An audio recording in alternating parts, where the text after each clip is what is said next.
ఆంధ్రప్రదేశ్లో భారతీయ జనతా పార్టీ ఇవాళ పిలిస్తే పరిగెత్తుకురావడానికి వైఎస్ఆర్ కాంగ్రెస్ పార్టీకి సంబంధించిన అనేక మంది ఉన్నారు. బట్ ఆపరేషన్ ఏమి చెయ్యట్లేదు బీజేపీ. అయితే భారతీయ జనతా పార్టీ అంటే రెడీ అనడానికి కాను సిద్ధంగా ఉన్నటువంటిది రెండు ఉన్నాయి. ఒకటి ఇదే ఇద్దరున్నారు సిద్ధంగా. నెంబర్ 1 విజయసాయిరెడ్డి ఇప్పటికే బీజేపీకి అనుగుణమైనటువంటి బీజేపీ సిద్ధాంతానికి అనుగుణంగా హిందుత్వ ట్వీట్లు అవి చేస్తున్నారు. రాజకీయ ఇతర అంశాలు జోలికి పోకుండా చక్కగా బాధ్యతాయుతమైన పాత్ర పోషిస్తున్నారు. నేను బీజేపీలో చేరడానికి సిద్ధమన్న సంకేతం ఇస్తున్నారు.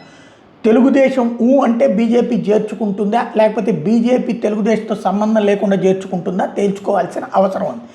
ఇంకొకళ్ళు ఇప్పుడు అదే వైఎస్ఆర్ కాంగ్రెస్ పార్టీకి సంబంధించినటువంటి మాజీ ప్రస్తుత ఎమ్మెల్సీ త్వరలో మాజీ కాబోతున్నటువంటి దువ్వాడ శ్రీనివాస్ నన్ను బీజేపీ వాళ్ళు టచ్లో ఉన్నారు, నేను బీజేపీతో టచ్లో ఉన్నాను, జగన్ కాదంటే అటు వెళ్ళడానికి సిద్ధమని ప్రకటించారు. అంటే ఈ ఇద్దరి మీదన వేరే వేరే రకమైనటువంటి ఆరోపణలు ఉన్న ఈ ఇద్దరు బీజేపీకి పనికొస్తారా? మాసా క్లాసా అంటే క్లాసే. వీళ్ళు మాస్గా దువ్వాడ మాటలు ఉంటాయి, బట్ ఓటింగ్ పరంగా క్లాసే. గెలవడం ఇంతవరకు సాధ్యం కాలేదు. అదే సమయంలో విజయసాయిరెడ్డి ప్రత్యక్ష ఎన్నికలు ఒకసారి పోటీ చేశారు, ఓటమి పాలయ్యారు.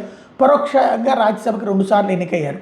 ఇద్దరి వాళ్ళ పరంగా భారతీయ జనతా పార్టీకి బలమా బలహీనత అన్నటువంటిది పక్కన పెడితే ఇద్దరు ఫెమిలియర్ ఫేసెస్ భారతీయ జనతా పార్టీలోకి రావాలని కోరుకుంటున్నారు. బీజేపీ అధిష్టానం కోసం వెయిట్ చేస్తున్నారు, లేకపోతే భారతీయ జనతా పార్టీ రాష్ట్ర నాయకత్వం వద్దంటుందో తెలియదు.